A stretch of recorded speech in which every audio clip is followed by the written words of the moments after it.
Marcus Tullius Cicero was born on January 3, 106 BCE and was murdered on December 7, 43 BCE. His life coincided with the decline and fall of the Roman Republic, and he was an important actor in many of the significant political events of his time. He was, among other things, an orator, lawyer, politician, and philosopher. He placed politics above philosophical study. The latter was valuable in its own right, but was even more valuable as a means to more effective political action. Cicero chose a career in the law. To help prepare for his career, he studied jurisprudence, rhetoric, and philosophy. He subordinated philosophy to politics, and that is why his philosophy has a political purpose: the defense, and if possible, the improvement of the Roman Republic. The politicians of his time, he believed, were corrupt, and no longer possessed the virtuous character that had been the main attribute of Romans in the earlier days of Roman history. This loss of virtue was, he believed, the cause of the Republic's difficulties. He hoped that the leaders of Rome, especially in the Senate, would listen to his pleas to renew the Republic. Cicero tried to use philosophy to bring about his political goals. Like most intellectual endeavors in Cicero's time, philosophy was an activity in which Greece still held the lead. The Romans were more interested in practical manners of law, governance, and military strategy than they were in philosophy and art. But for Cicero to really use philosophy effectively, he needed to make it accessible to a Roman audience. Cicero's theories formed from the basis of modern law, including the common law. His theories had three basic premises.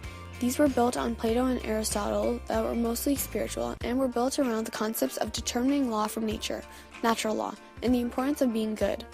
First, every adult person, in any situation, instinctively knows right from wrong, and is aware when doing something wrong, that, and I quote, reason is the supreme law. Secondly, obeying the law is always the right thing to do.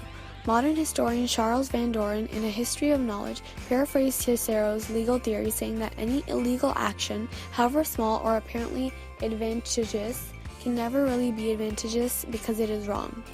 Thirdly, if the law is manifestly unfair, the right thing is what is honest, open, and fair, keeping your word no matter what the consequences, telling the truth even if you have not taken an oath.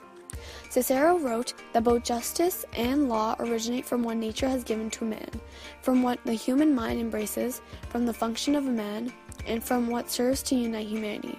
For Cicero, natural law obliges us to contribute to the general good of the larger society.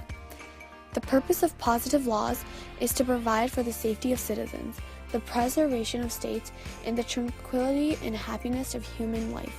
In this view, wicked and unjust statutes are anything but laws, because in the very definition of the term law, there inheres the idea and principle of choosing what is just and true. Law, for Cicero, ought to be a reformer of vice and an incentive to virtue. Cicero expressed the view that the virtues which we ought to cultivate always tend to our own happiness, and that the best means of promoting them consists in living with men in that perfect union and charity which are cemented by mutual benefits.